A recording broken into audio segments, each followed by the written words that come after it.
అదేవిధంగా పాశం యాదగిరి, అదేవిధంగా ఎక్క యాదగిరిరావు గారు ఈరోజు మనం నివాళులు అర్పించే అమరవీరుల స్తూపాన్ని ఎక్క యాదగిరిరావు గారే తీర్చిదిద్దిండ్రు.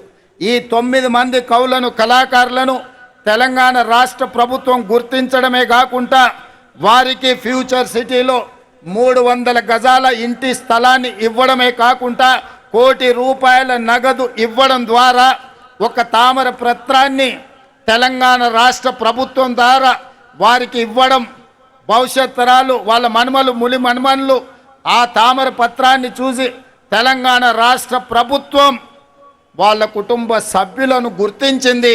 తెలంగాణ ఉద్యమంలో వారి త్యాగం, వారి పోరాటం ఎంతో స్ఫూర్తిని నింపింది అని చెప్పి ఈ 9 మంది కవులను, కళాకారులను తెలంగాణ రాష్ట్ర ప్రభుత్వం గుర్తించి సన్మానించాలనుకుంటుంది.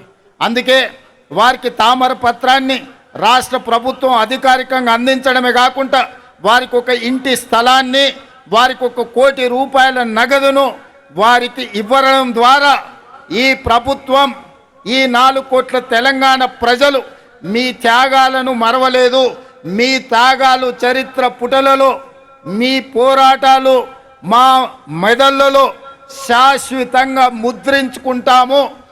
మిమ్మల్ని గుండెల్లో పెట్టి చూసుకోవడమే కాదు, 4 కోట్ల తెలంగాణ ప్రజలు, తెలంగాణ రాష్ట్ర ఆకాంక్ష ఉన్న ప్రతి వాడు మిమ్మల్ని భుజాల మీద మోస్తారు అనే ఒక సందేశాన్ని అందించడం కోసమే ఈరోజు వీళ్ళను గుర్తించడం జరిగింది.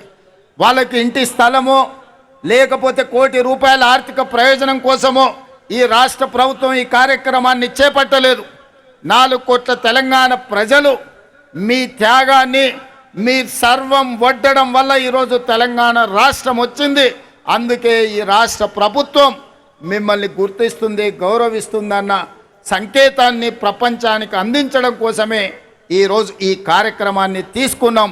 పెద్ద ఎత్తున ఇక్కడికి వచ్చేసిన వేలాది మంది చప్పట్ల ద్వారా ఈ కవులను, కళాకారులను అభినందించాల్సిందిగా మీ అందరికీ నేను విజ్ఞప్తి చేస్తున్నా. మిత్రులారా, కొద్దిమందికి బాధ ఉండొచ్చు, ఆవేదన ఉండొచ్చు, దుఃఖం ఉండొచ్చు. మా ఆలోచనలు, మా కుటుంబ గుర్తింపు, మా రాజకీయ పార్టీ మనుగడకు ఈ నిర్ణయాలు ప్రమాదకరంగా మారుతున్నాయని అనుకోవచ్చు. కానీ ఒక వ్యక్తి కోసమో, ఒక కుటుంబం కోసమో, ఒక రాజకీయ పార్టీ కోసమో తెలంగాణ రాష్ట్రం తెచ్చుకోలేదు. 4 కోట్ల తెలంగాణ ప్రజలు ఏ స్వేచ్ఛ కోసం, ఏ ప్రజాస్వామిక పరిపాలన కోసం, ఏ బహుజనుల యొక్క ఆత్మ గౌరవాన్ని ప్రపంచానికి చాటి చెప్పడం కోసమే ఈ తెలంగాణ రాష్ట్రం తెచ్చుకున్నాం.